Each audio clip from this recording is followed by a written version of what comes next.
আমরা চাই বাংলাদেশ একটা দুর্নীতিমুক্ত মানবিক একটা সমাজ হোক, যেখানে কোনো বৈষম্য থাকবে না। জাত পাত ধর্ম গোষ্ঠী দল নির্বিশেষে সমস্ত মানুষ যেখানে নিরাপত্তা পাবে, সম্মানের সাথে বসবাস করবে, হিংসা প্রতিহিংসা থাকবে না। আমাদের এটা মুখের কথা না। আমরা প্রচন্ড ধরনের একটা মজলুম দল, কিন্তু বাংলাদেশ সাক্ষী, বিশ্ব সাক্ষী। 15.5 বছর দুর্দণ্ড প্রতাপের পর ক্ষমতা ছেড়ে তারা যখন চলে গেছেন, আল্লাহর কসম আমরা কারো উপরে কোনো প্রতিশোধ নেইনি। আমরা প্রতিশোধ নেব না, এটা আমাদের। যারা ক্ষতিগ্রস্ত হয়েছে তারা অবশ্যই সেক্ষেত্রে আমরা সহযোগিতা করব, এটাও আমাদের অঙ্গীকার। এই জন্য আমরা বিচার চেয়েছি, সংস্কার চেয়েছি। তো এখানে এসেছিলাম আমাদের ভাইকে, পরিবারকে সম্মান জানাতে, ভাইয়ের জন্য একটু দোয়া করতে। আপনারাও দোয়া করবেন।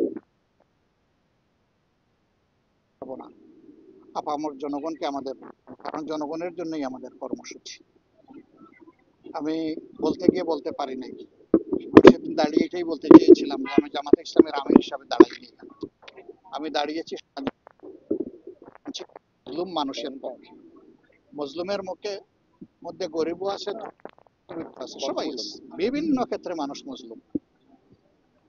তো সেই মজলুমদের পক্ষে আমি দাঁড়িয়েছিলাম, কিন্তু আল্লাহর ইচ্ছা যে আকস্মিক অসুস্থতার কারণে আমার মনের কথাগুলো আমি গুছিয়ে বলতে পারিনি।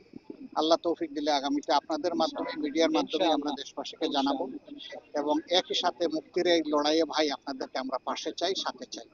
আল্লাহ আমাদের সবাইকে কবুল করুন দেশের মানুষের মুক্তির এই সংগ্রামের জন্য। আমাদের অন্য কোনো ধান্দা নাই ভাই, আমরা মানুষের মুক্তি চাই, একটাই আমাদের কথা। আসসালামু আলাইকুম।